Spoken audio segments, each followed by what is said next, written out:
Hi guys! So for today's ganap nga tayo ay magja-jogging. Since ilang araw na tayong puro sa bahay lang, syempre kailangan naman natin igilaw ang ating mga katawan. At pagdating ko nga dito sa may park, nakita natin, ayan no, merong gyoza festival. Dumpling sa atin o mas kilala dito sa Japan na gyoza. Kanina kasi nakita ko na maraming tao dito na nagkukumpulan. Then nung yun no, lumapit na tayo, nakita nga natin na may festival. Akala ko nung una no, kahit sino lang yung pwedeng pumasok dito. Pero nung nakita ko, ayan yung entrance. At may entrance fee pala. At meron silang paalala na Inshokumotsu Mochiko Mikinshi. Ibig sabihin yan is no food allowed na dalhin sa loob ng venue. So yun na nga, pagpasok mo dun sa kanina na pinakita ko, nandun yung ticket booth, dun ka bibili ng ticket. At pagpasok mo yan, napakaraming stall na pwede mong pagpilian. Iba't ibang uri o iba't ibang luto ng gyoza. Isa sa mga paborito kong pagkain nga pala dito sa Japan, ang gyoza. Pero syempre, hindi naman tayo pupunta dyan, no? Titingnan lang natin. At bago nga pala ako pumunta dito na mag-jogging, so yun no, kumain na ako para kahit papano alam ko na hindi ako magugutom. At kung papansin nyo, no, yun talaga marirelax ka. May mga magkaibigan, may mga pamilya, syempre may solo trip lang naman. Tapos ito na nga, binalikan ko, tinitigan ko, so yun talagang may ticket, no? Ibig sabihin nun, may entrance fee, so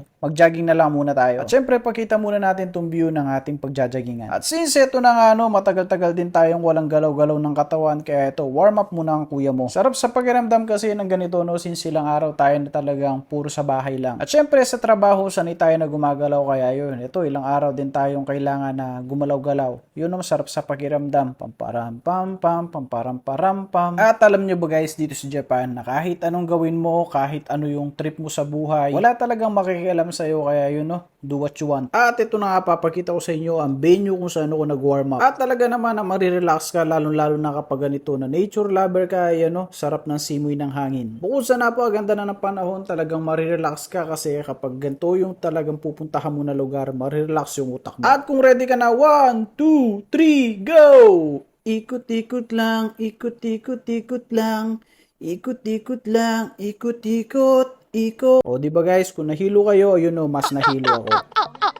At siyempre yan, nagutom tayo, Starbucks muna tayo. Joke lang yung guys kasi kanina, alam nyo naman na di tayo pumunta sa Gyoza Festival, so hindi rin tayo pupunta sa SB. Ang trip ko talaga dito ay ano, tamang chill lang talaga. Sa totoo niyan, ilang beses na rin talaga ako nakapunta sa park na to. Pero hanggang ngayon, talagang manghang-mangha ako sa ganda niya. Kumbaga na-balance yung nature, na-balance yung park, na-balance yung mga bagay-bagay. At syempre, nakapag-warm up na tayo, ayan, ready na tayo na mag-jogging. Share ko lang guys, no, kasi ako talaga, napakadalang ko lang talaga na mag-jogging sa totoo niyan, no. Mas prepare ko talaga sa bahay. Pero na-inspire talaga ako sa mga Japanese every time na may mga makikita ako naman nag-jogging. Mapabata, mapamatanda, magjowa man kayo, single ka man, kahit nakapustiso ka na lang, kahit not pa ka na, at kahit 1,000 years old ka na, marami talaga dito na nag-jogging. Paano ba naman guys kapag ganito talaga yung pag-joggingan mo talaga, no? Napakaganda ng area, napakaganda, nakaka-relax. Sa totoo nga lang talaga yan guys, napakalawak talaga ng area na to. Napakalawak ng Ohori-koen. At napakaraming turista din talaga na napunta dito. O diba? Uy, sana all. So kaway-kaway sa mga wala pang jowa dyan. Pare-pareho tayo mainggit, no? At syempre, idaan na lang natin ulit sa jogging. Bukod kasi sa napakaganda sa katawan nito, talagang ma-relax din ang utak mo. So yun lang, sa susunod na video ulit. At kapag magbabala ka na mag-Japan, syempre huwag mong kalimutan isama ang iyong jowa para dalawa kayo, no? At hindi lonely.